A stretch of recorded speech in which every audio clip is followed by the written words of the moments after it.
Good afternoon to all. My name is Miss Shirley and I will be your MC for today.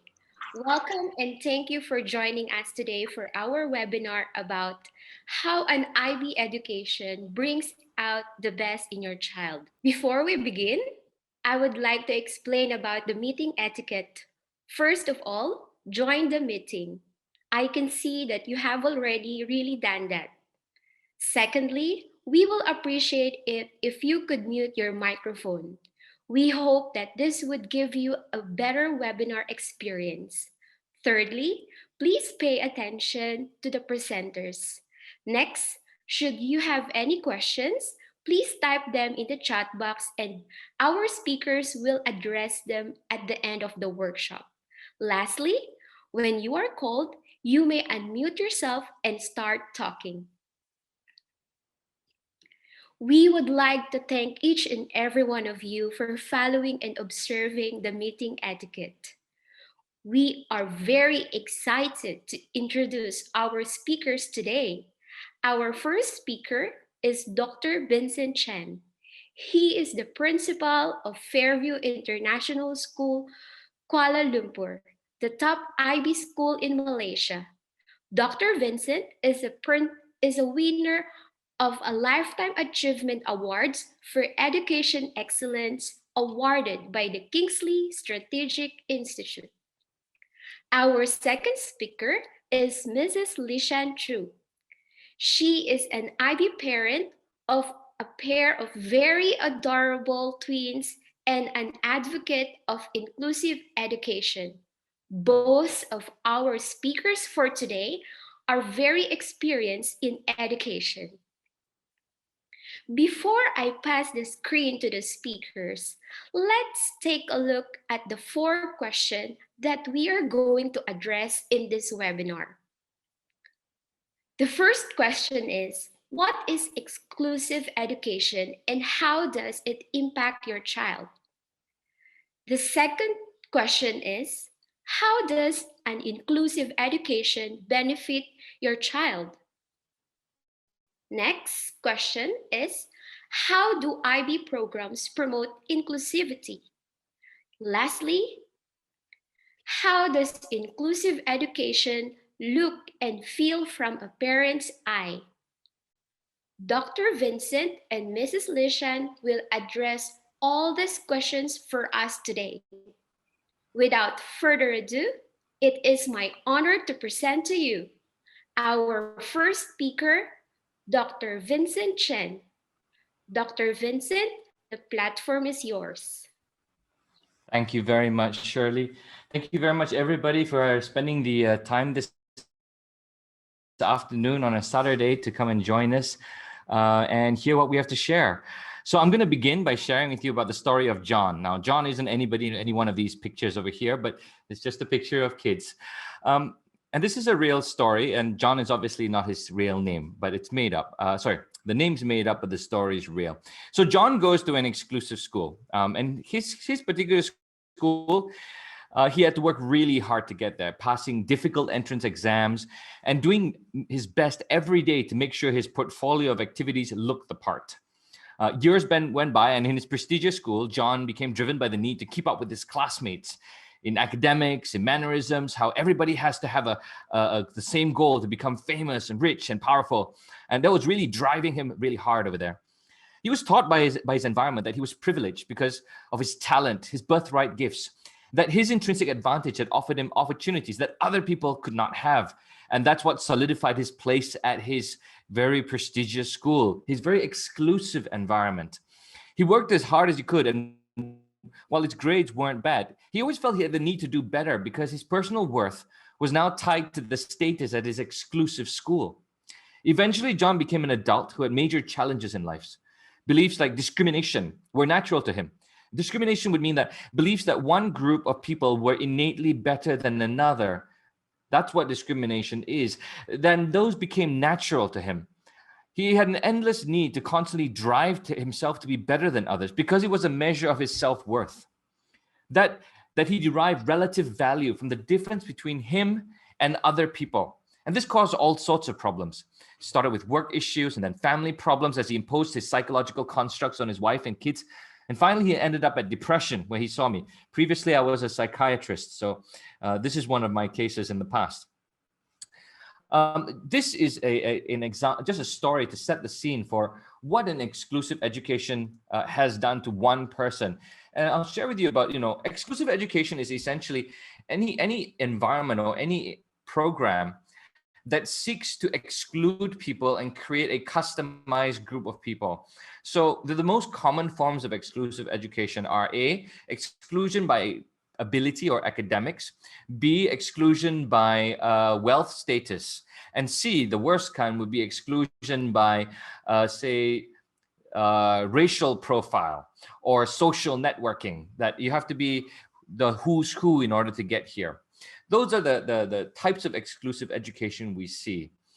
And there are three main problems I'm going to share with you about this exclusive education and what it causes. The first one is an externalized sense of self-worth. I'm going to go through it slowly, so don't worry. The second, impossibly high expectations of what they're supposed to do with their advantages. And the third, of course, is value that's measured relative to others. So the first one is an externalized sense of self-worth. Now, maybe you would have heard of this. It's called locus of control. And for a lot of people, they agree that an internal locus of control is really good. And that's when you start believing that I make things happen. I can control the situation. An external locus of control is where other people determine my situation. And in many schools that practice exclusion, the child's drive to maintain their place in the exclusive school becomes increasingly externalized because they judge that value based on what other people say of them, whether they are worthy of being in that school, so on and so forth. And that means that the locus of control shifts from I control my destiny to they control my destiny. And it happens because of comparative words like, oh, you got to do really well at exams today because you need to maintain your grades to stay in this school. And these shift the reason for doing things, or put it in another way, your locus of control to an external one. Just for comparison, words like do the best you can, or I believe you can do it, drive the locus of control internally. The second one is impossibly high expectations of advantages. And generally, for a lot of children in exclusive positions, because of exclusive environments, they have an elevated status in society. So whether I'm part of a rich man's school, or whether I'm in a school where only the who's who goes to it, or I'm in a school that has super high academics only, and only high academic kids go to that school. And this subsequently results in an increased pressure to succeed. So, statements like, wow, you're in that school, you must be very smart.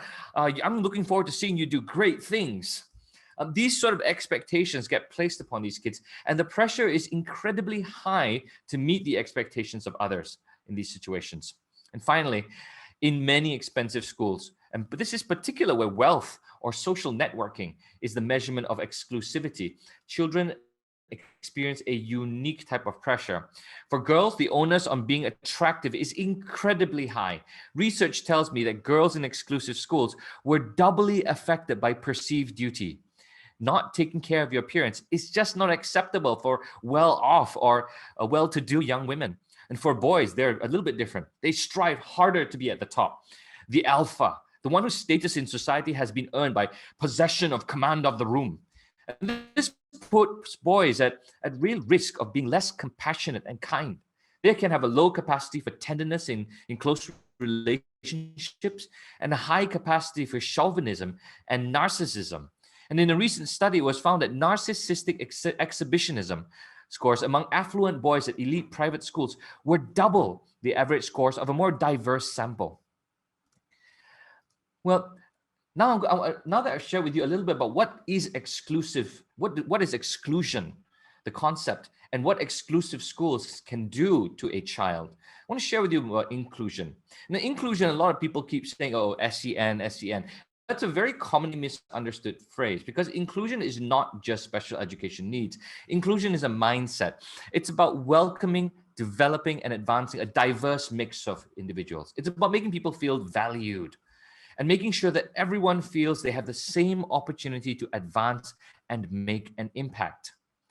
And this comes from Alan Taft, from the Kellogg School of Management, somebody much smarter than I am. And if we believe that every child is special, then every child has special needs.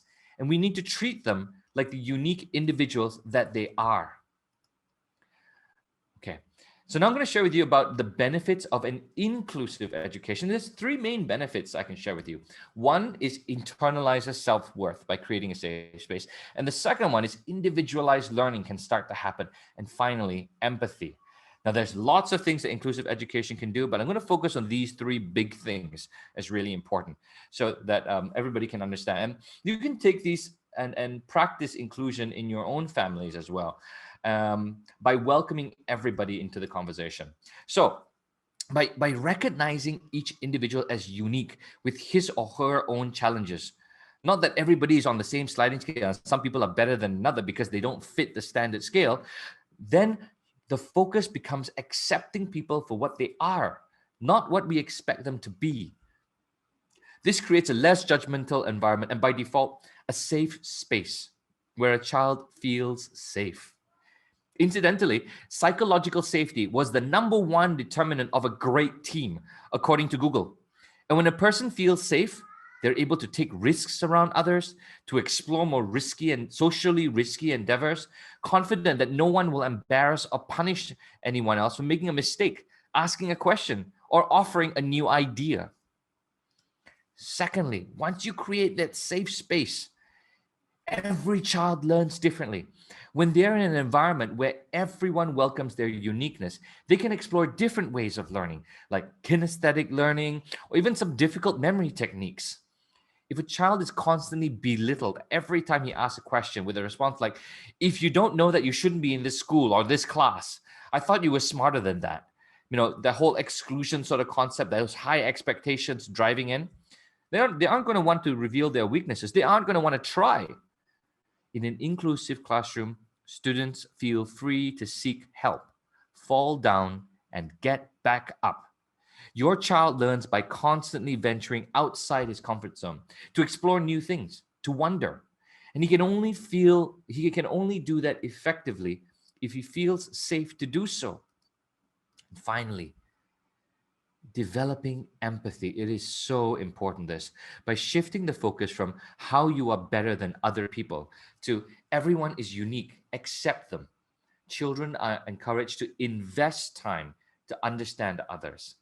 It develops empathy and automatically enhances their relationship with others.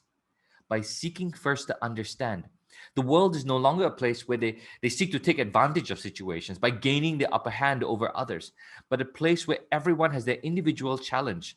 And once they empathize with others, they will naturally seek to help those around them. So I've shared with you about exclusivity and exclusion and what that does to your child. I've also shared with you about inclusion and what an inclusive mindset does to a child. Now, I'm going to pass the time over to Miss Lisian. Miss Lisian, who's going to share with us the perspective from a parent who's actually seen and felt all of this happen. Lisian, over to you. Thank you, Dr. Vincent. Hi, everyone. I'm Li Xian. My husband and me are parents to a pair of twins, a girl and a boy. My girl is actually a child with Down syndrome, and the other, my boy, is actually a neurotypical or a regular child. So they are also children of mixed parentage because my husband is Malaysian Indian and I'm Malaysian Chinese. So perhaps we are in a pretty unique position to tell you more about diversity and inclusive education. So here's what we hope inclusive education will realize for each of our children. Firstly, we always wanted for them to be in the same school despite their learning differences, and so that they can remain close, grow up together, learn the same things, learn in the same environment, and of course, for logistics and also economic reasons. For our special child, my daughter Isha, we wanted a school that would be able to integrate her fully with all her regular peers in a mainstream classroom and in all classes, not in just selected classes. And also a school that would work with us to actually help us make adaptations to support our daughter in this mainstream system. So she could learn early on how to survive in the real world with regular people. And yet we also wanted a school that was robust enough and challenging enough for her twin brother, our regular child, a school that not only focuses on academic achievements, because we wanted a school that would build soft skills and also good character. And because of his special sibling, of course, we wanted a school that would also promote an inclusive mindset where he could learn how to be compassionate and kind and have empathy and a deep appreciation for diversity. And here I want to say, like what Dr. Vincent said, while we commonly think of inclusive education as special education needs, I really think it's more than that. You know, having two children in different, who are different in that way, I strongly believe that inclusive education actually benefits all children, even the regular children, because not only you know, the common things like you can learn about diversity, racial, cultural, and also neurodiversity, but I think also if you go to an inclusive school, the tendency is for the teachers, for the staff, for the environment to be more sort of sensitive and empathetic to your child. You know, like for example, when you're looking for a school, what parent here, you know, doesn't believe that their child is so unique, right? Everybody believes their child is supremely unique and like a unique little snowflake. What parent here wants a school where teachers will take time to recognize all their strengths and weaknesses, and also take time to discover how each child learns differently and to optimize that kind of learning differences. So, well, a pedagogy that is inclusive by design will benefit all children. And you know, disability is something that, you know, your child may not have, but in time, all of us also will have challenging times. Look at the pandemic now, and a lot of times we get old, also sometimes we get ill. So we need to live in a society with a lot of caring individuals like you see around us now, who are helping each other. So when your child learns in an inclusive environment, they are more likely to grow up to become caring members of society, I think. Thank you.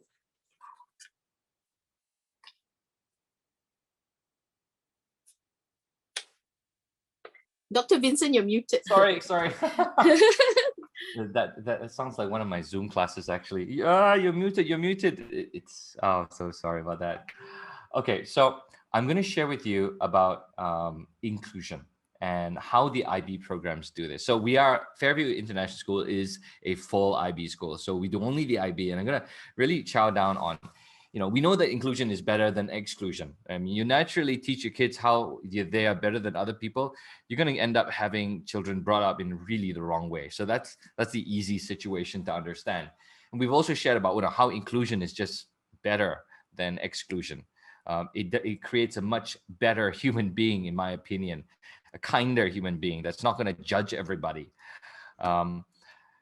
So I'm going to show you how the IB intentionally develops inclusion. And there's 4 things that it's going to do.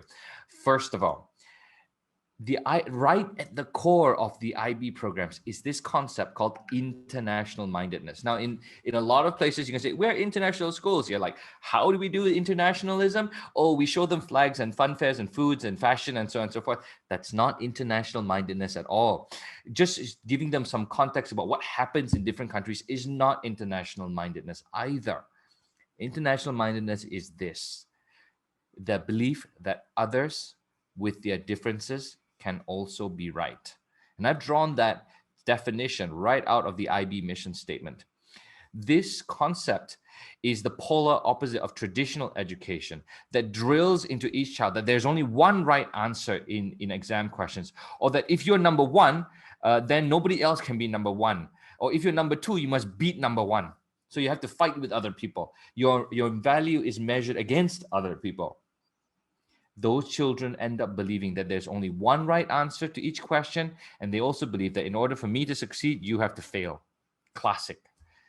IB children, on the other hand, are open-minded, ready to listen, and accept others as they are, not force others into accepting their own opinion. They become wonderful leaders because they accept people for what they are, not who we expect them to be.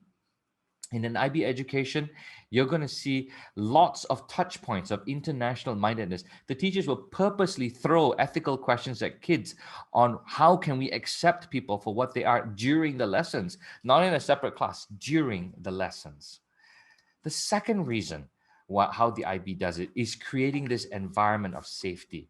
And I'll share with you a little bit about how that works. So the inquiry-based teaching and learning is one of the most poorly understood teaching methods. It's also what we use. It's also one of the most powerful teaching methods when used correctly. Most teachers believe that it's about asking a lot of questions to their students. Like, what's the answer to this? What's the answer to this? What's this? By the way, that's called interrogation, not inquiry. Inquiry is the process of drawing out curiosity, asking what could it be instead of what's the right answer to my question. Children become excited to learn, happy in the process of learning, not panicky and terrified whenever the teacher comes into the room. It's about welcoming possibilities, not pigeonholing children into one right answer. You ask a question and then a child offers one potential answer. You say, that could be right in that situation. Why do you think that's right? Instead of, no, that's the wrong answer. This is the right answer. That's traditional education. That's terrible. It's about discovery of knowledge and interest, not being told what to like and learn. Inquiry-based teaching and learning creates an environment for children to feel safe, to explore. And it sends the message that invites students to go beyond their boundaries. It creates a right environment to nurture inclusiveness.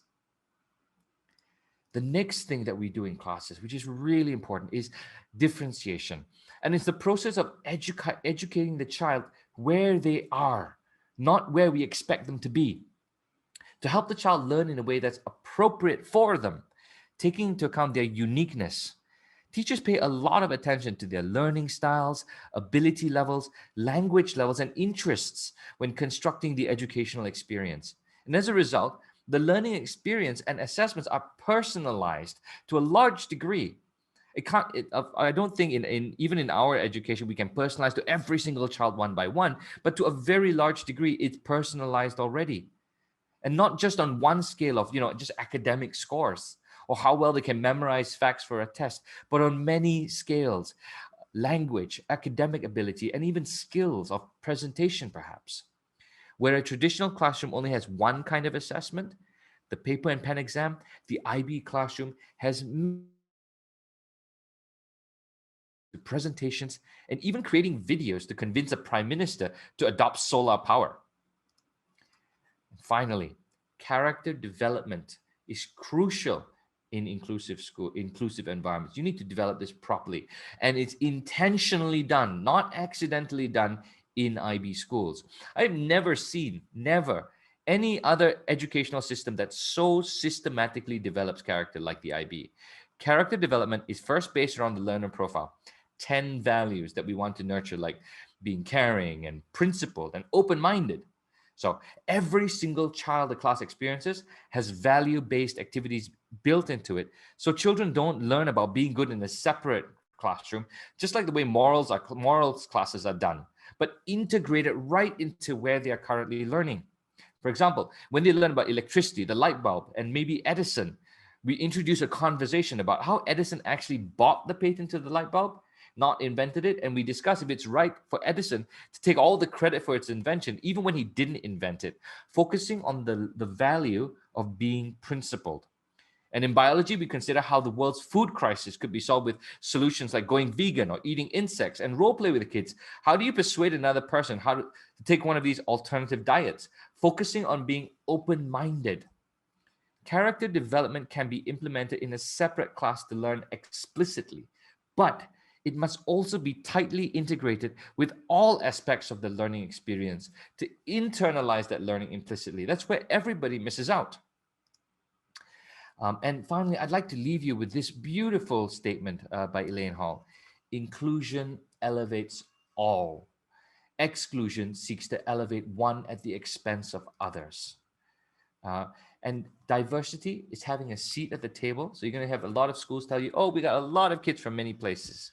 Diversity is only the first part, having a seat at this table. Inclusion is having a voice right? And belonging is having that voice heard. In IB schools, we go all the way down to belonging. All right. So, Miss Lisan, over to you to share with us about your personal experience with the IB and inclusion. Thank you, Dr. Vincent.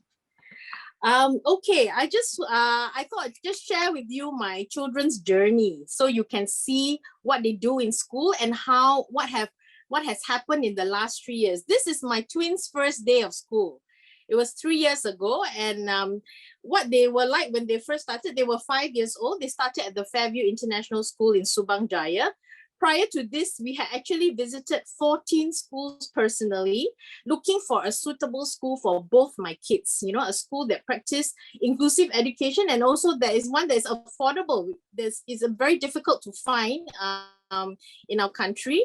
And because inclusive education in our country is not practiced in its entirety, so we were very encouraged to find a school that, upon initial assessment of my daughter's ability and situation, we're willing to try her out and to work closely with us to support their learning needs, both their learning needs. So whilst the school didn't explicitly promote itself as an inclusive school, but actually in time we learned that it is inclusive. The approach, the pedagogy is inclusive by design. So my twins had already been attending a private mainstream play school that was inclusive, where my daughter with Down syndrome had successfully been integrated with regular children, and I could already see the big benefits, and so I was keen for her to continue in that way. And before that, she was also in a special school since the age of 2 months in the Kiwanis Down Syndrome Foundation Center. As I mentioned, my son is a regular child. Although you always say neurotypical, but what is really neurotypical? What is typical? Every child, like what Dr. Vincent says, has special needs. No child is really that typical. They all have their quirks, their unique personality traits. And my son is also like that. He was very sensitive when he first started school, very shy around people he didn't know well. And cognitively and physically, he could do most things that a child his age could do. And his sister was about 6 months to a year behind him. And he cried every day. In fact, she adjusted better to school. He cried every day for the first 3 months in class. She started off in reception and he was in grade 1. So she, had a lot of frustration in the beginning. She couldn't do many things. She couldn't read, she couldn't write. She was fairly verbal. She knew some simple concepts, but I think she was very frustrated. So sometimes she would avoid tasks by lying on the floor, hiding in the playroom. And actually, I was quite worried because we didn't know much about IB then. And we were very worried about how an sort of inquiry-based system would be relevant for her, a child like her. Okay, but let me go to the next slide and show you where they are now and a little bit of the in-between. So this is last month, my children's birthday. They are 8 now, and their birthday on the 26th of June. And they just finished their 3rd year of IB education in Fairview, and we have seen so many positive changes in them. So for example, my daughter, she can now read on her own. In the last year, she learned how to read. She can write. She can take notes in the class, in the online class, understand most of the concepts taught after some simple adaptation and simplification is done. She's not afraid to do presentations.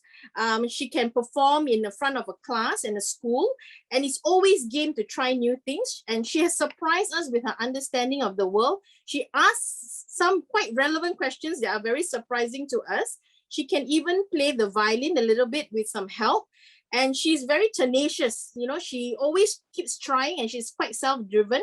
She usually seeks out to do her own homework. And even though I know she has exceeded a lot of our expectations, and I know she will continue to face many challenges as a child with Down syndrome and an adult later on, but I feel more confident today that she will be able to overcome them. My son also has a lot of tremendous growth. He will tell you enthusiastically that he loves school, he likes maths, English and art. He's curious about how things work. For a child, he is quite principled, and he has a very strong sense of justice and compassion that I notice for people, animals, but of course he still fights with his sister. And he's not afraid to make mistakes compared to when he first started. And even though he's still, you can see from the presentation videos later, he's still a bit shy and he shies away from the spotlight, but he is definitely a lot more comfortable today with doing the presentations and offering his opinions when asked. So my husband and I really credit a lot of these positive developments to the IB education and to the school. And now let me just show you what my children have done so you can actually see. So these are the benefits. I think I won't go into them into detail, but you can see some of the little details I've included there. There are 6 things we really feel that the IB education, and some of them Dr. Vincent has mentioned, it develops the whole child. It has the learner profiles. They not only concentrate on the academic side of things, but also on the character side of things. So the child ends up with very strong social, emotional, and emotional traits aside from the academic strength, and it's inclusive by design and nature. There's a lot of differentiation, and also the grades, they are banded. The age groups are banded. Like in grade 1 is a banded age group. It's not a fixed age. And I think also every child, even if they're strong in academic thing, there are always things that they can work on. So the system actually provides for that. Like Dr. Vincent said, and then the videos you saw earlier about the coaching that they've been doing in the schools, and it connects the dots. So it sort of has a transdisciplinary approach where actually the subject is not taught in isolation, and I'll show you how later. They teach the similar themes across the different subjects. There's inquiry-based learning, across all the age groups, even very young children. I remember when they first started school, my son actually interviewed his grandparents on a series of questions, and then they collected the data and then they compiled it in the class. So it's the kind of thing that you would do maybe as an adult or even a college student, right? And core skills, they focus a lot of core skills over content. In our era today, content, it just changes so fast. It's not relevant like today, and then tomorrow it's outdated already. So core skills are very important, and they do it through developing approaches to learning skills like research, self-management, social skills, communication skills, and thinking skills. And of course, the very important thing of raising a global citizen who is also multilingual, because there's also multilingualism promoted in the school through language learning, and encourages students to always consider local and global context. So learning is very meaningful and insightful because everything you learn in class is related to real world situation, real world problems. Okay, next. So I'm going to show you some of his work. As you go through the work, I want you to think about 3 things. How the same kind of thing, learning the skills and also the content, is applied differently with my 2 children with very different needs, and also applied with a child in the older grade and a younger grade. And also the fact that, it's also all the skills they do are very relevant to each of my children, even though they are very different. So this is what my son's project was last year, end of last year. He did this thing. What they have is we call unit of inquiries. In the transdisciplinary, there's a unit of inquiry where there's a theme. So he did a unit of inquiry relating to inventions and innovations. And he likes cars very much, so he wanted to do something on the car as an invention. So the first, on the left side, you can see he actually did a little poster on what a car was like, what the invention of the car, and then the teacher asked him to think about how can he improve on the existing innovation of the car. So he drew a thing, and then he sort of like wrote down some improvements. Then after that, in the larger end of semester project, he actually had to use his research skills to propose a brand new innovation on the car. So he thought about how, he was always stuck in traffic jams, going to visit his grandparents in Johor. And then he thought, okay, I really want to do a flying car. And he had to use his data, build a model, write a news article to launch the car, and then also record a video launching the car. And recently, there have been a lot of prototypes of flying cars now. There was one recent one where the car flew from 2 international airports in Slovakia. So he was very excited because he could see that his project has come to life. Maybe it will happen in his lifetime. So if you have a look at the next video, we'll just play a little bit how he presented. And this is my child who really doesn't like presentation before. The Petronas Twin Towers. It's Malaysia's first flying car called the Sky Car. Here's the logo. Our tagline is, "You never will be caught in traffic again." The name Sky Car is also from my name Akash, that means sky in Old Sanskrit language.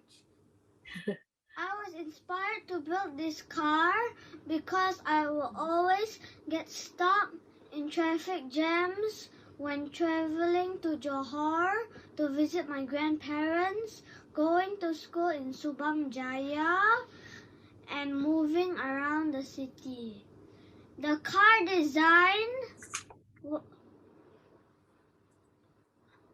He's very nervous. inspired by the car DeLorean from the movie Back to the Future. Okay.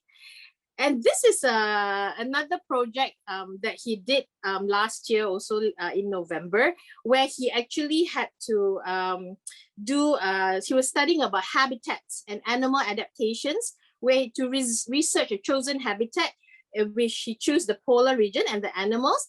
And during art class, he created a diorama using a box, and then he put some animals there. Then in maths, they actually did what they call fraction. They were doing fractions, so the teacher taught them how to do heavy fractions. So based on the animals that he placed in the diorama, like 2 deer, 3 wolves, and things like that, he had to create a kind of fraction poster.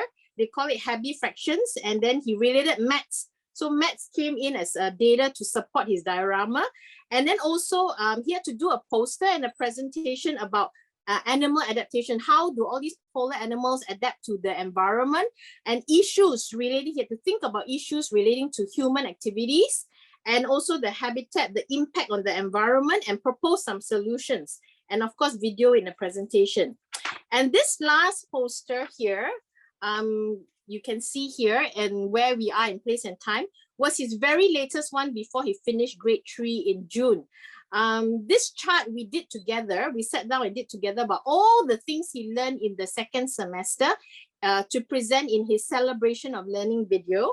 And the unit of inquiry was actually, the theme was where we are in place and time. And in this unit of inquiry, he learned about structures. So in structures in social science and science, he learned about famous structures around the world, natural and man-made structures. What are structures? How are structures built? What are the materials used to build structures? And then their properties, why are they used in different ways? And even magnets, how are magnets found in everyday appliances and things around the house? And in his end of unit assessment project, he had to build a house. So you can see that on the right-hand side, he actually designed a house, and he chose to use a 3D design software, and he did it all himself. I didn't help him at all. He kind of figured it out with the teacher's guidance. And then in maths, he was doing a lot of 3D and 2D shapes, which are relating to structures. They also learn about area, perimeter, which relates to space, and also how to read a Cartesian map, how to read Cartesian point on a Cartesian plane, like in the mapping exercise. And for English, he wrote about a structure that he liked, he chose the Lord Murugan statue in the Batu Caves. And he also learned about myths and legends and all the settings and the structures related to like the Greek structures, you know. And in Mandarin and BM, they learn a lot of related words that are related to materials and structures. And even for art, they did a lot of things related to famous artists and their techniques, but a lot of it was related to also structures you find around your house and also places. So I think this is what we mean by the transdisciplinary approach. It kind of cuts through all the different disciplines and shows you like how a theme can be related. Before I show you this next video, I just want to give you a little bit of prelude. My daughter has Down syndrome, as I mentioned, and she learned to read over the past year. And, you know, I would say that she was a weak reader. And because she was a weak reader, even videoing is hard because she cannot read scripts. And one of my friends actually recently told me about his child's kindergarten, where the teacher would call up the children and the parents and reprimand them for not being able to read and write. And these are kindergarten children, you know. I felt so sorry when I heard that. But, you know, in my daughter's online class, the teacher she knows that she's a weak reader. She always encourages her to read on the screen, the online text, and no children in the class, actually nobody will laugh at her. Everybody will always wait patiently for her to finish, even though sometimes she's a bit slow and some words she needs help. And because of that, and of course through some other working at home and in school, she's learned to read, and now she's quite confident reader and willing to try pronouncing new words she's never read before. And this next video is showing you, she did it for a project for the Malaysian chapter of a global organization called Best Buddies, which tries to pair regular children with special needs. So you have a look. I'm amazed at even her speech development now. Hey there, my friend. We haven't met yet, but I'm very excited to get to know you. I'm sure we have a lot in common, and we are both uniquely special in so many ways. Just like you, I enjoy playing outside and feeling the wind on my face as I run around. Just like you, I like picking up sand and shells and hugging. She was practicing for her presentation, and this is she was asked to find a product that she likes, and she had to research and she had to talk about it. And this is my UOI presentation. On my product has is Magnum. Magnum ice cream. Okay. He eats a lot of Magnum ice cream. Ice cream is good. It is also a one. Ice cream is Point here? Food product. Point here. Yeah. Food The product. food product like you have a plate. And point, right? Yeah, for Okay. example, fork and spoon of knife. Okay, then number 3. Point to here, number 3. Number 3. Okay, now read number 3, third page. Okay. Turn. Okay, Magnum ice cream has 5 flavors. 5 Main flavors. Yeah. Yeah, you can just pause. I will talk around it. Yeah, so she had to talk about the product, where it's from, who manufactures it, what the flavors, why does it benefit people to have Magnum ice cream in Malaysia, even though it's not from Malaysia. So, it's quite interesting. Even at that grade 2 level, they're already thinking about, how the world works. So the next slide, you can see this was in December 2020 when her reading really started improving. And this piece, I'll show you the art piece later. They show how they combine in the transdisciplinary way, English, maths, and art. She went to the garden. She saw some birds in the trees. They were very noisy. Thought maybe they are hungry. I can feed them some worms. There are 3 trees in my garden. Every tree has 2 birds. So in the next slide, you can see the actual drawing she did. It combines art, English, and maths because she had to write a story about the walk in the garden, and then she had to talk about how each tree has three trees have 2 birds each, and then she had to do the maths equation. She had to show it in like a math story. So it combines. So this one is also her progress in her handwriting. This was actually 1 year ago. The first piece is 1 year ago. This was how she used to take notes. It's very incoherent. I didn't understand what she was talking about. I can see that it's something about happy birthday. And then after that, in the middle of the year, in January school year, she did the second one. But it was online school and I had to guide her. I had to tell her where to write the simple sentences. And this is in June. The third one is in June. She copied the notes on her own. Everything is on her own. I only help her with the arrows. So because she had been doggedly doing it every day and the teacher encouraged her, she now can take her own notes and I can actually understand them, I know exactly what she has written. So this is how she has developed. And just the last few videos on This is they are also learning in orchestral instruments in school as part of the core curriculum. And this is my son, he was playing it for a recent school music assessment.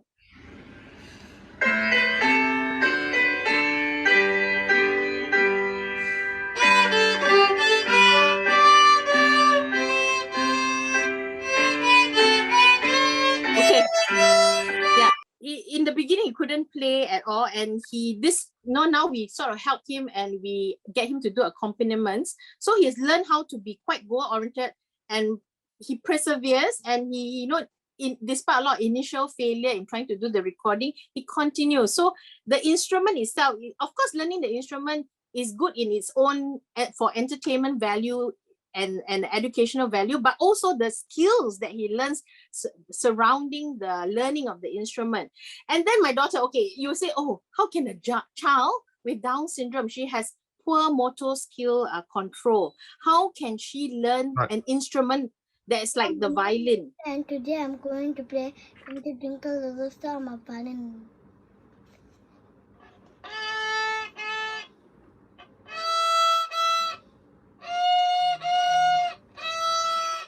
No. Yeah, in the beginning, I always have to help her press down the fingering in the right places. That's how she learned. The teacher worked with me, and we did it by chunking, what he called chunking. He said, okay, for her, she may learn differently. So we chunk it. We do 1 bar, then 2 bars, then 3 bars. I used to help her press down. Slowly, I let her try to press it on her own. And now she can play a few bars on her own.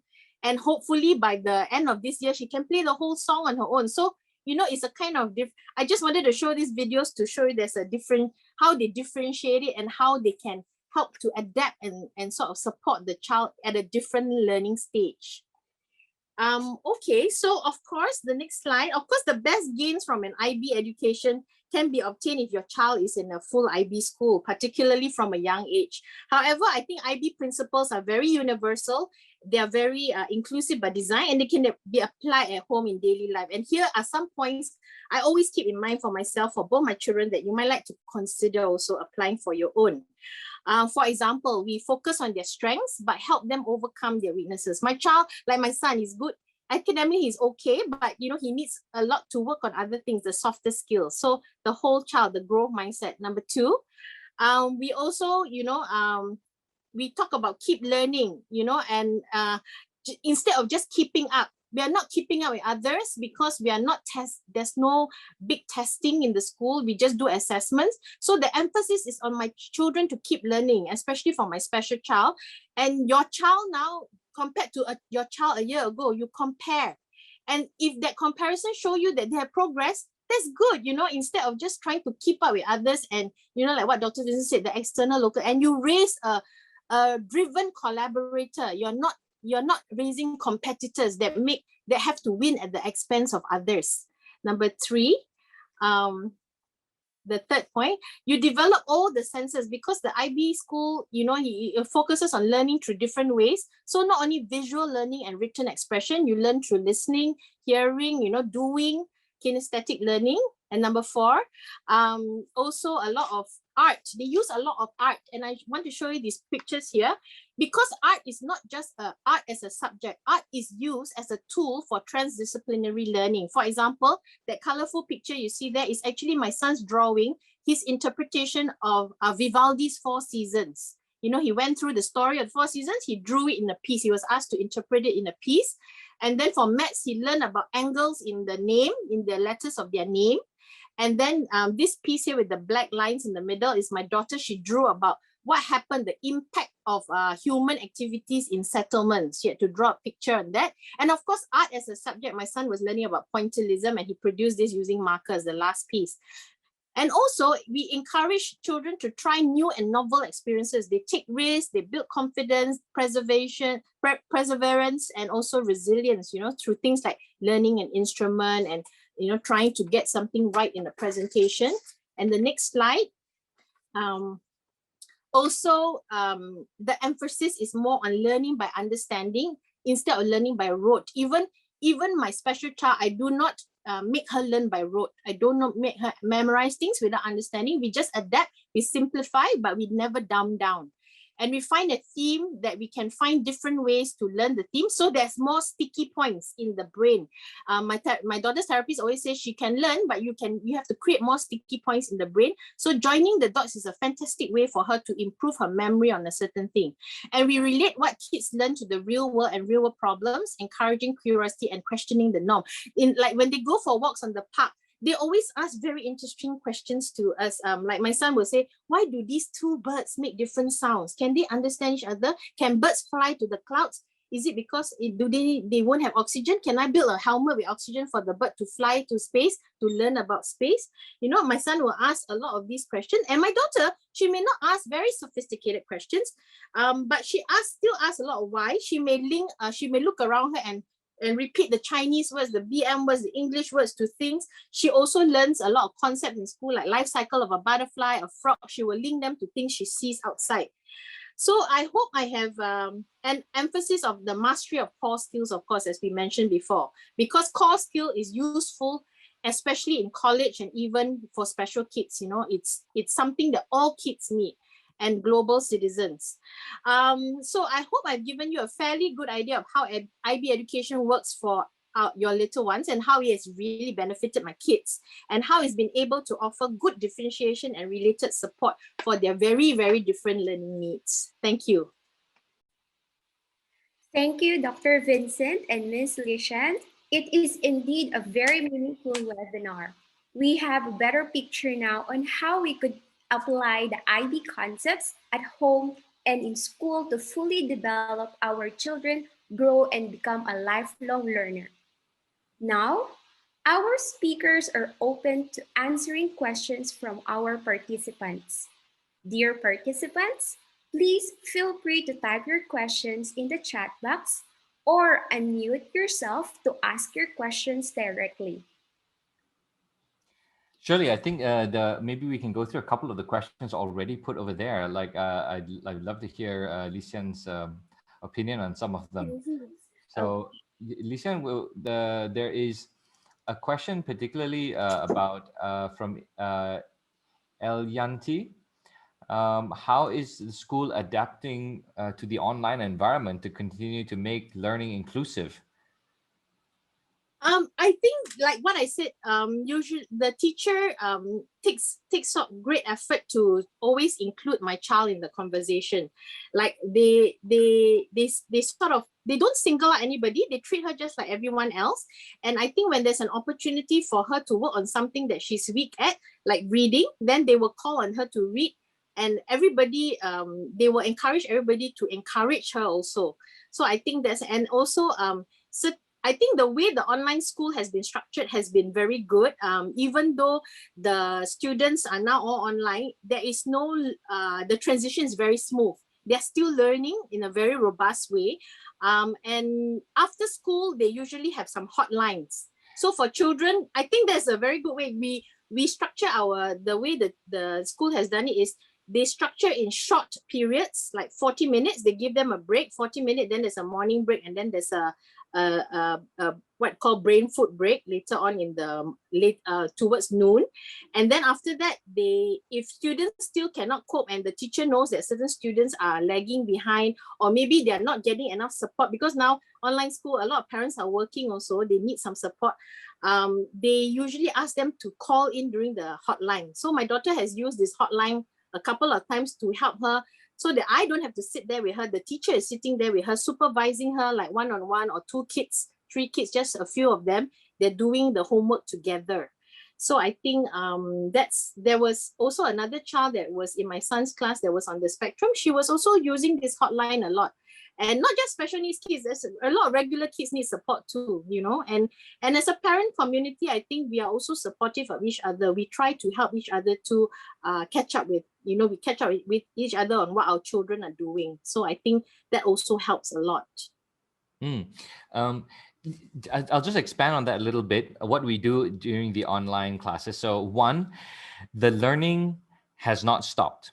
So in our school, what we have found through the data is that children are not losing out because they're learning online. Our grades overall are actually better than ever. Maybe it's because the kids have no choice but to stay at home and work.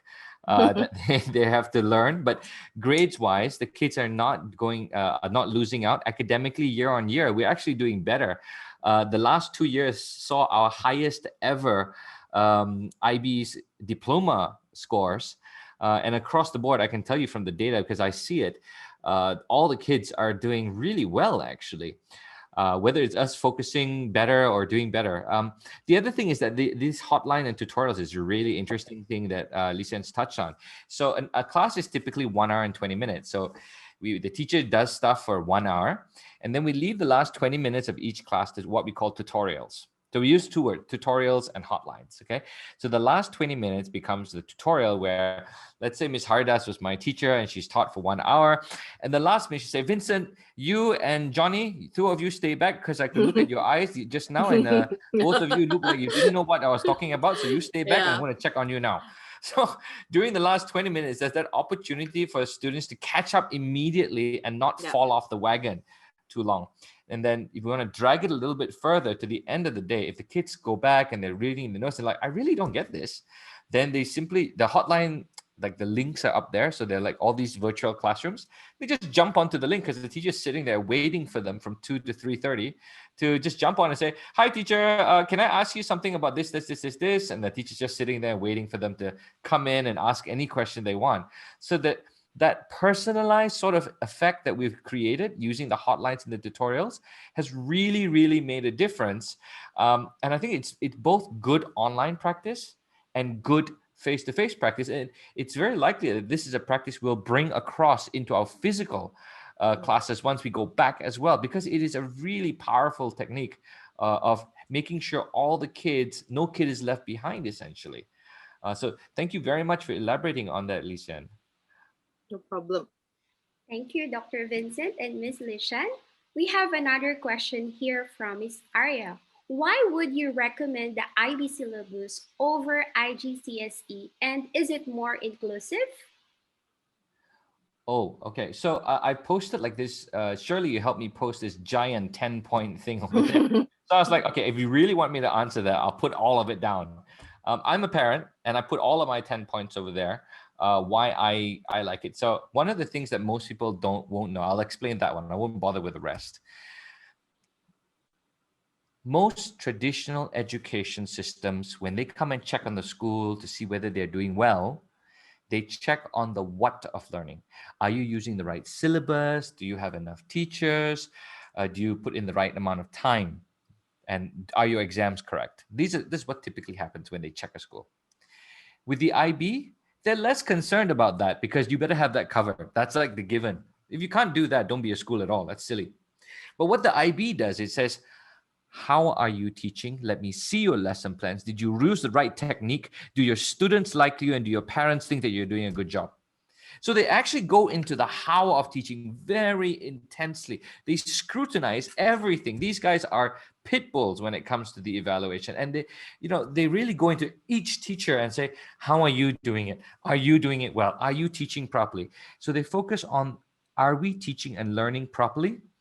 Rather than what are we teaching and learning? Because frankly, the what, the facts, are not that important in today's world when we have Google, and there's just so much in the way of facts. Anyone can memorize facts, but it's the how of teaching, the method of teaching that's really important. Creating safe spaces, drawing out curiosity, focusing on understanding rather than memorizing.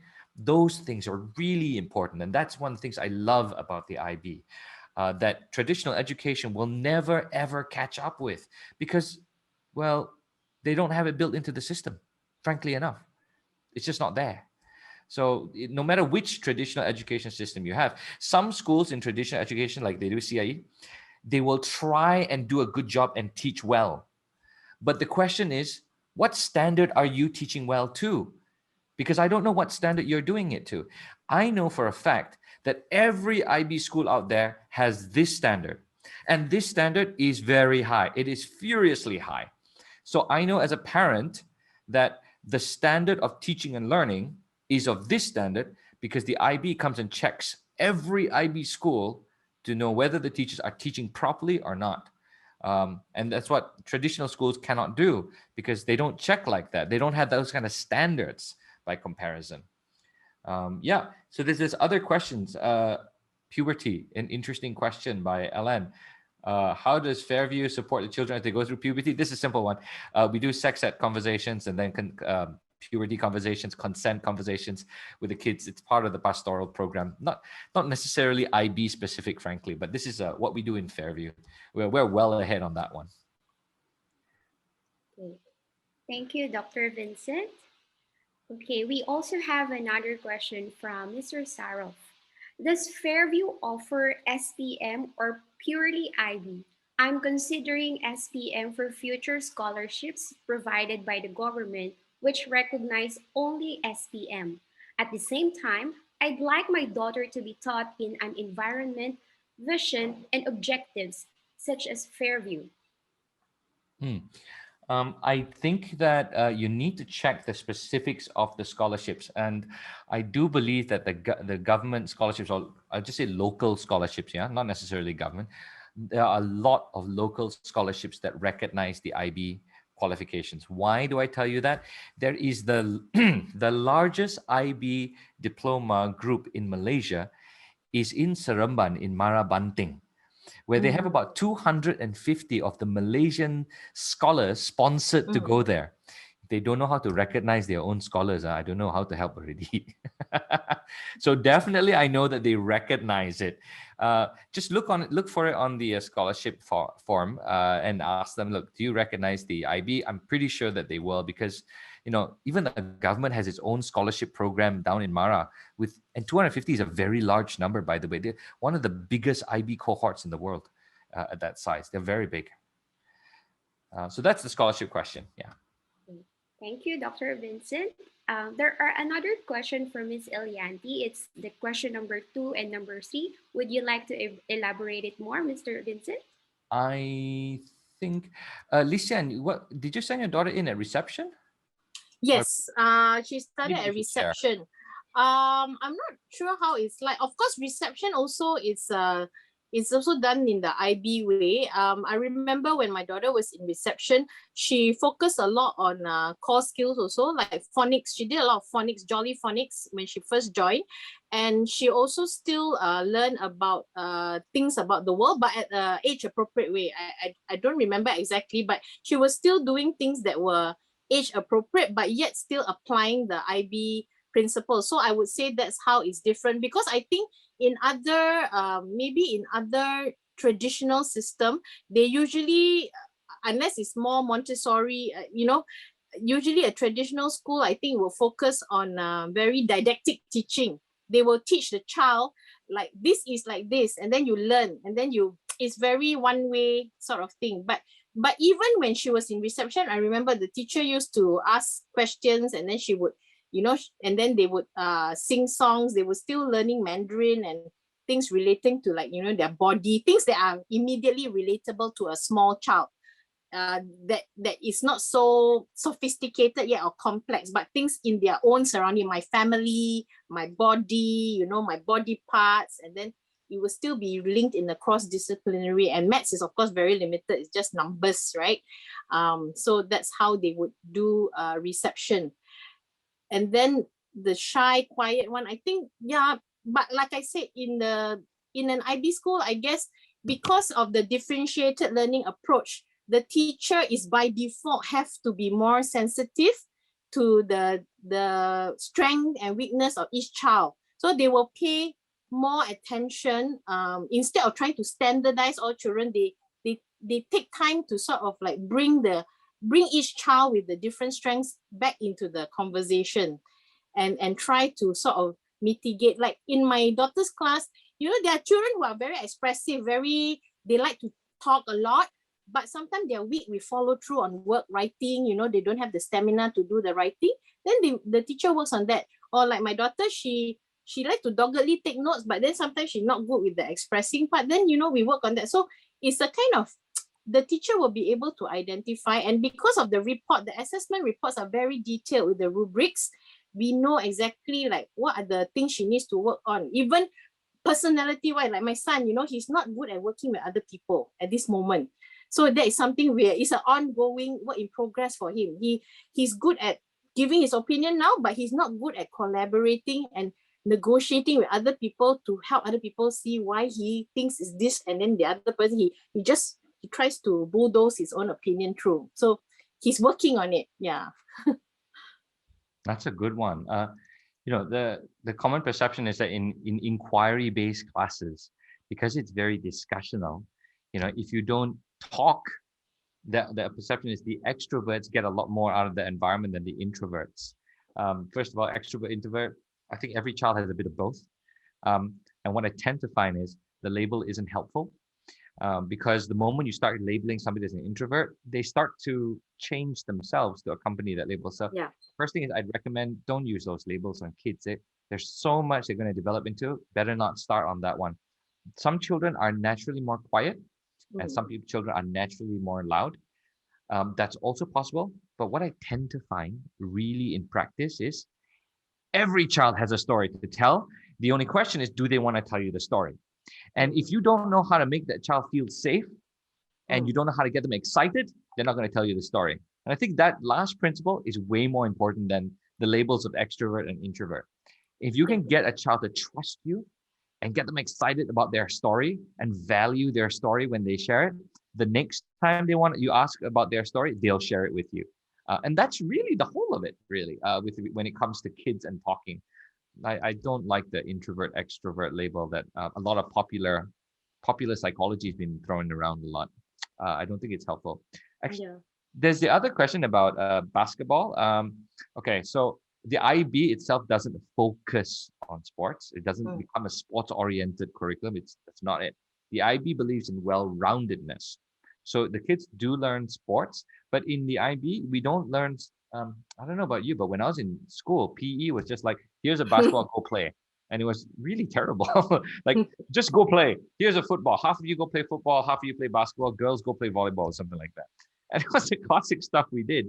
In the IB, they teach you about, okay, let's go to the basketball. This round, we're going to learn about basketball. And we're going to learn 4 things.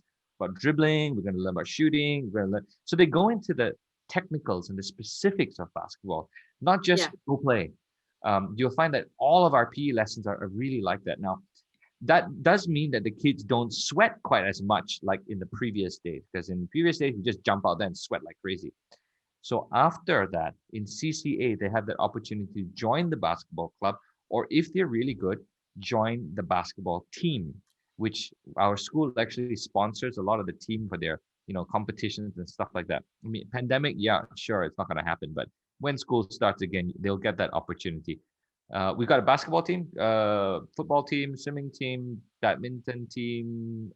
Different schools have different ones. I think Lisa, on your side only has the basketball. Basketball, yeah, because we don't have a pool and everything. But I think they still keep active in the PE. Like you said, they learn the technical aspect of the physical sports. But I think also we have the outward bound school thing, right, for the older kids. Yeah, in Port Dickson, maybe I'm looking forward to that. My son hasn't come to that yet. Yeah. So I can share a bit about that one. I share item number 7. So once a year, we send our kids for 3 days to our own outward bound school. It's like a nature kind of thing, where it's in Port Dickson, right beside the beach. The kids go over there, they put up tents, they sleep on the grass, they cook with a fire, they go jungle trekking, they navigate with a compass. It's crazy. So there's a lot of like outdoor stuff along with leadership building, and all of that is really well coordinated and choreographed. And then on top of that, twice a year, they go internationally, not now, of course, but they go internationally, and then they take whatever they're learning in the classroom into the field. So, for example, the kids went to Cambodia to go and visit the killing fields, and the concept that they were learning in the classroom was called genocide. All right. So they went to Cambodia and they really dug into the concept of genocide and fascism and so on and so forth. And so they took their learning outside the classroom, where so many schools, they do like international expeditions. They don't link it to the classroom learning. It's just something that you can go with your kids, like as a parent, to go and visit, look and see this Buddha and see this statue. But for us, we connect everything to learning that's happening in the classroom, not 6 months ago, right now, so that the kids don't have a disconnect between the expedition and the learning experience, that it's really taken out into the field. And then they do the assessments on the floor, in the field, in the Angkor Wat or wherever it is that they are. They'll sit there on the floor and do their assessments right there, staring at the monuments or whatever it is, because that's the way that you really build that feeling, that immersion right into them. Okay, we've got two more questions coming through. Thank you so much, Dr. Vincent and Ms. Lishan. I think we mostly covered the question in our chat box. We're going to address few remaining questions later. Okay, our dear participants, if you have further questions, please feel free to type your question in the chat box and we will address them later. While waiting for the question to come in, allow me to run through some information about the organizer for today's talk. Fairview International School is the top IB school in Malaysia. The school has won multiple awards, including the International Award in Teaching and Learning, the 5 Stars Quality Assurance title by the Malaysian government, as well as being one of the members of the Council of International School, which is what we so-called CIS. Fairview's success include smooth career transition, high academic success, and great communication. Our high academic achievement is obvious by just looking through our latest IBDP results. Besides, the extremely high average score was also have 100% passing score for 7 years. At Fairview, we believe our success is a result of our uniqueness through IB pedagogies, our Prosper at Fairview International School series of events, and the Everyone's a Musician program. Feel free to contact us via WhatsApp and email using the details stated here. You may also browse our website, Facebook, and we have a lot of YouTube parenting tips. For more updates, please like our Facebook page and visit our website at www.fairview.edu.my. Once again, thank you so much for joining us, and we would love you to be part of our Fairview International School community. For those who has questions, please stay and our speakers will continue to answer your questions. For those who need to leave, have a lovely weekend. Stay home and stay safe. Okay, Ms. Dr. Vincent and Ms. Lishan, we have another set of questions. Okay. Thus, our question is from Ms. Cindy. Does the PYP curriculum have any learning about business? I think Miss Li Xian is going to be able to answer that one very well. I think they will, it's not business per se, but they do talk about, products around you. Like just now you look at how my daughter was had to analyze a product. She's in grade 2. She doesn't know anything about business, but at the same time, she had to choose a product she like ice cream. So she had to find out, where's the ice cream made, what do they do, where's the factory located. If the factory is not here, how was the factory? And then my son did learn about they did learn about trade. They learned about trade in grade 3. They did learn about the barter system, and then the history of money, and how trade functions, what is import, export. He did a whole fact sheet and a cheat sheet on money. And they learn about, in maths, they learn about currencies and conversions. And also, so there is a certain element. And then in Chinese class, he learned about all the terms in Mandarin relating to trade.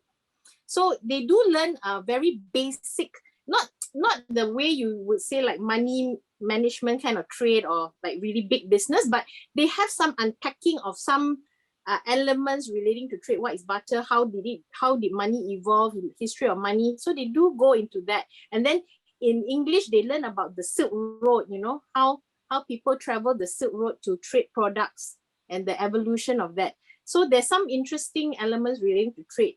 Not the very traditional style of learning, but I do believe in when they move older, upper grades, they do unpack it again in a different way where it's related to things like proper business, right? Vincent, I haven't reached there yet, so maybe Dr. Vincent can respond to that.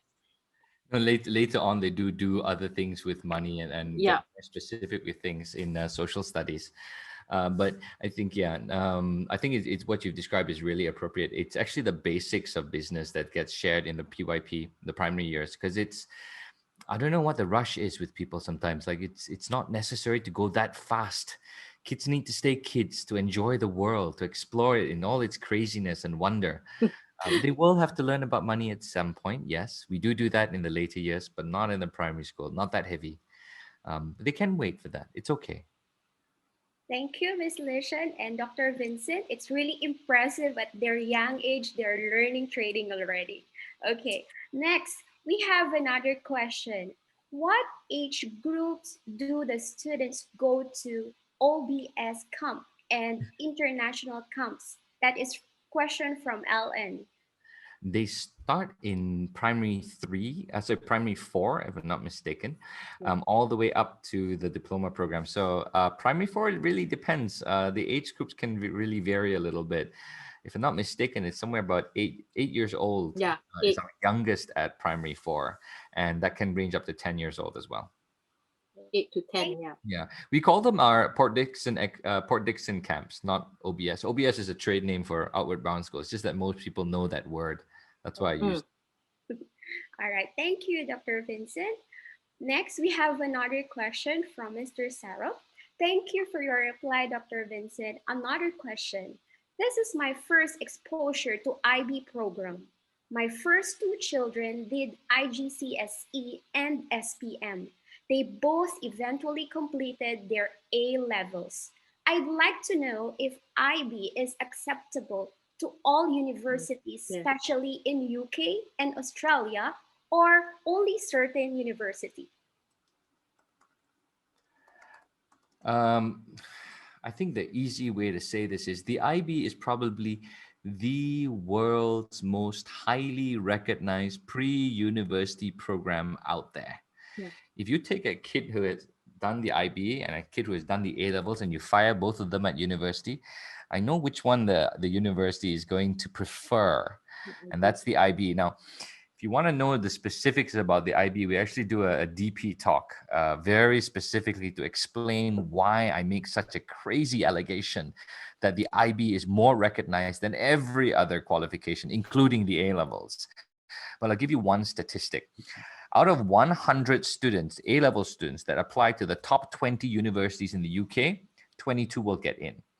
Out of 100 IB students that apply to the top 20 universities in the UK, 40 will get in.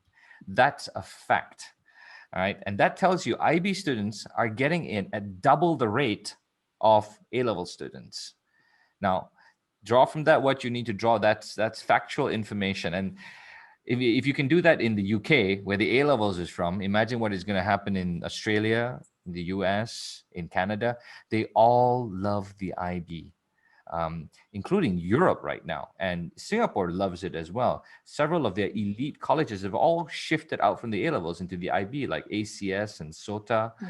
They don't bother with the A-levels anymore. So why are the rest of us bothering with it? I'm not sure. Thank you, Dr. Vincent. There's another question from Mr. Saraf. What music and sports do you have in Fairview? Do you have tennis, piano? Are these extracurricular activities are inclusive in the school fees or separate? So Lisian, do you pay extra for your musical education?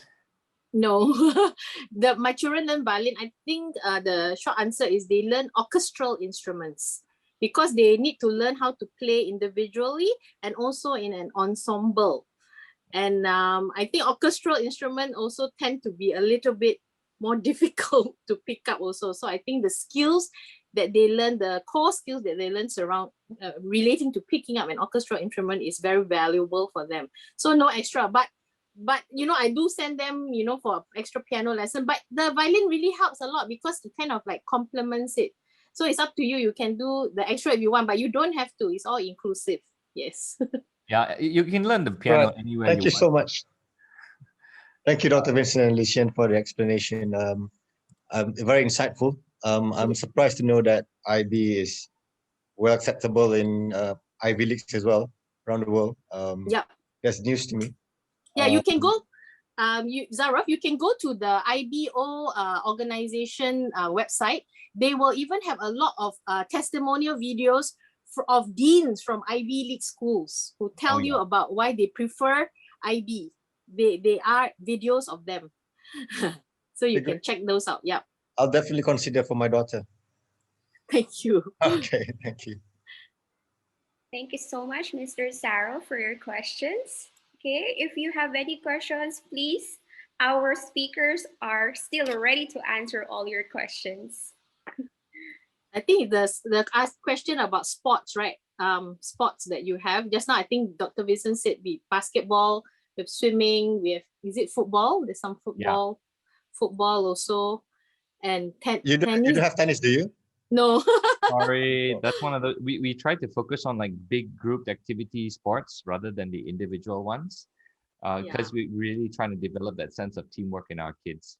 Because I'm a tennis player, so my daughter, I've been encouraging her to play tennis, and I think she's picking up quite well. So I'd like her to continue with that. But unfortunately, you don't have tennis. Yeah.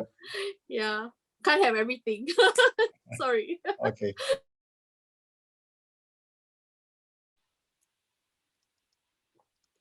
Okay. We have one more, I think.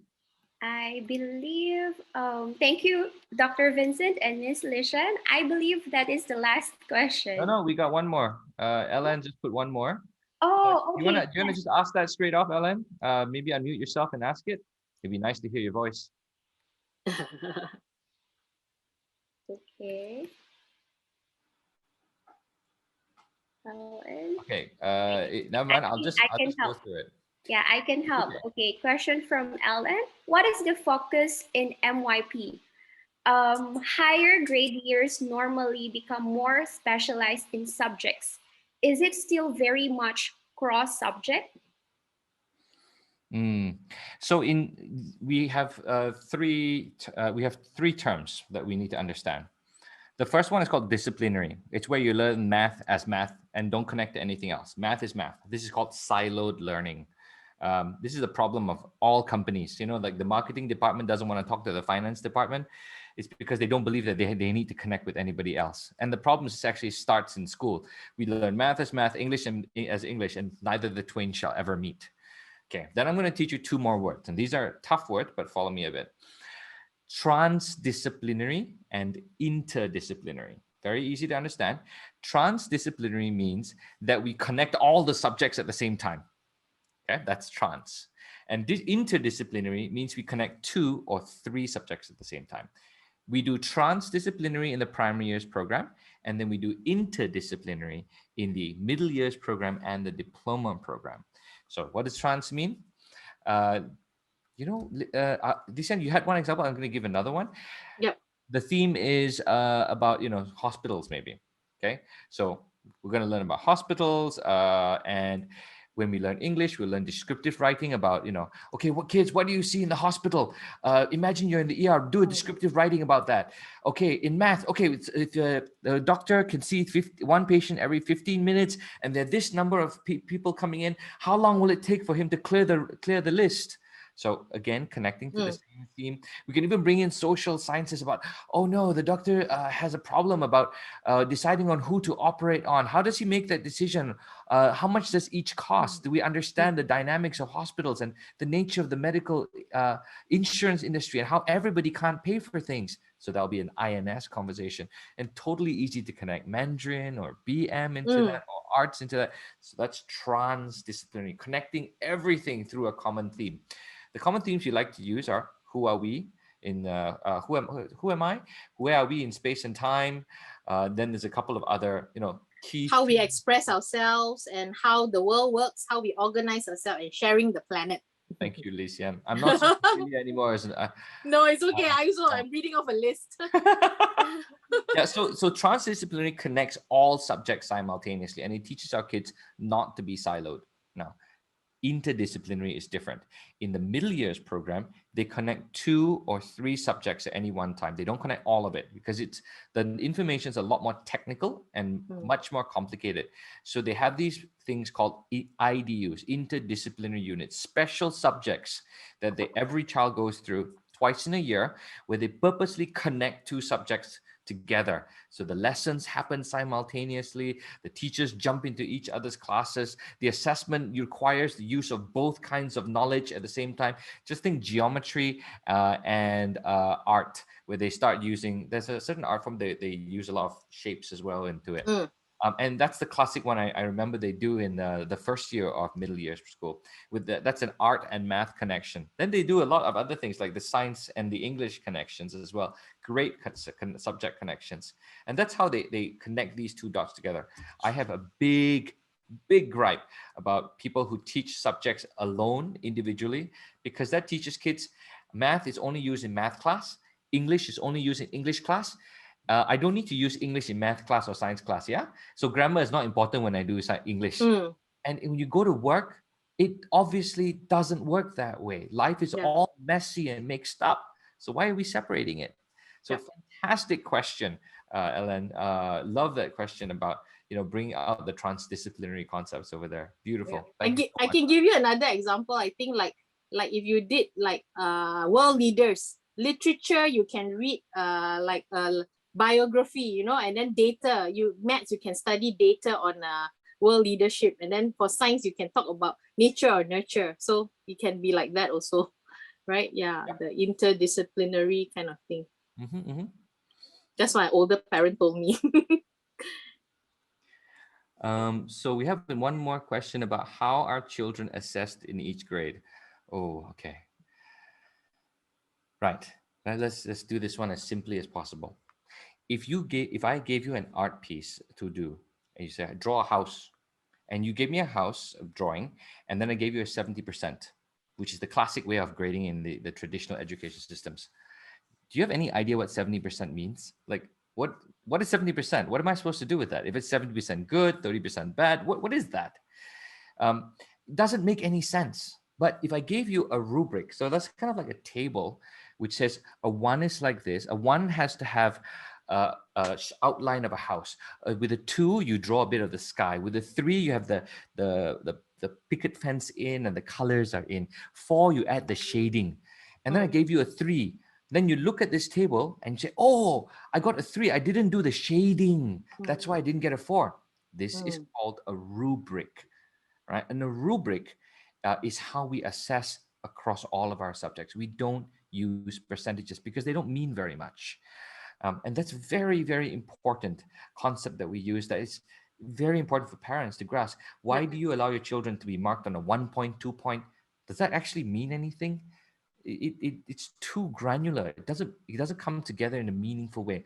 Whereas rubrics, I think Lisa and you shared that, the report card is full of rubrics, and we give advice about, look, if you're a 5 and you want to get to a 6, these are the things you do to get to a 6. So report cards are not just about where you are and you're so bad and all that. It's about what do you do, practical steps to move to the next step. That's good quality feedback coming through there. And that's assessments.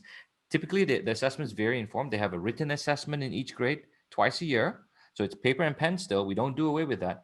And they also have projects, group work, presentations, artwork, essays, all sorts of funny things can turn up, models even. Because why can't you present like why can't you show your understanding of a subject in an art form? What's wrong with that? Lisa, do you want to add any further about that? Yeah, maybe to even make it more granular, like I think for younger grades, we have this thing like the formative assessments and the summative assessment, like what Dr. Vincent described. The summative assessments, you do them at the end of every big semester, right? Two terms, right? Every term. But the formative assessments also happen during the unit that they're learning, to assess whether the child is not to test the child, is to assess the child's understanding of that unit in that point in time. How much do they understand, and maybe how much the teacher needs to supplement to sort of help the child reach a better understanding, the formative assessment. Then only at the end of the unit, you have a summative assessment, which it has all the rubrics, and then, you know, the child has to see what they can do based on the rubrics. And then at the end of every term, you have a big report. And of course, at the end of the year, is a report that summarizes everything. And then it even talks about the other aspect, like the learner profiles and things that the child is displaying and could be displaying more of, that you can work on. Fantastic. Thank you so much for that, Lisan. Welcome. I have limited exposure to it, but a little bit okay. Okay, thank you, Dr. Vincent and Ms. Lishan. I believe that is really the last question for now, unless they want to throw more questions to us. Yeah, Okay. one more. Okay, so we have another one. How do students coming from IGCSE adjust to IB at MYP level?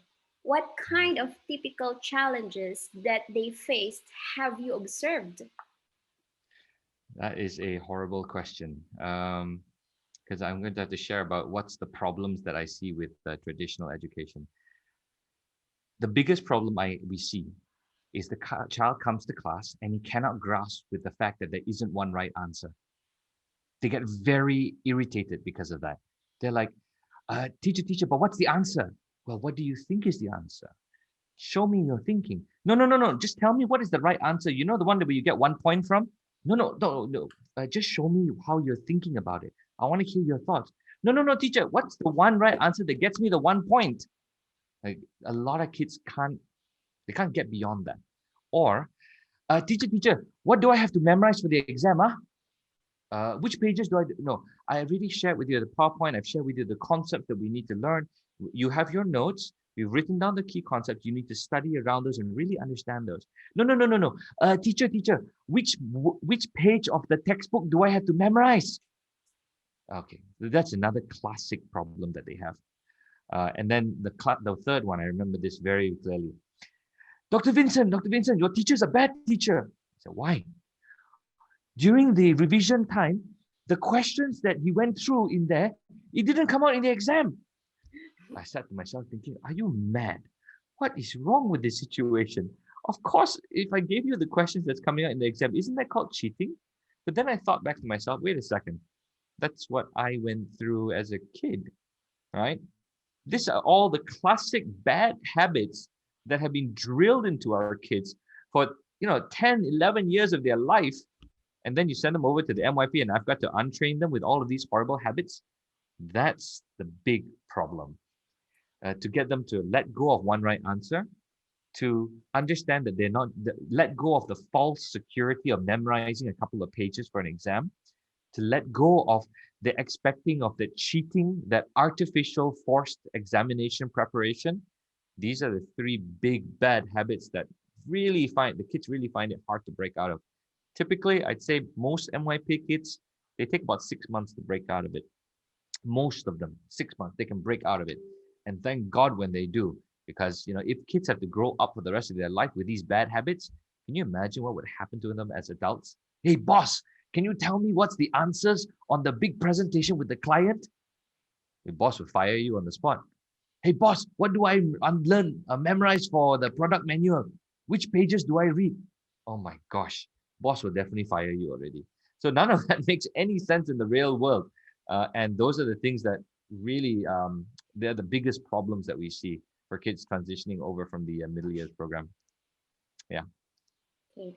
Thank you so much, Dr. Vincent and Ms. Lishan. I believe that is really the final question for today. I want to take this opportunity to thank each of you for being with us today. And we would love you to be part of our Fairview International School community. Please leave us a message and please visit our website, which is posted in our chat group. Thank you, everyone, and have a nice day.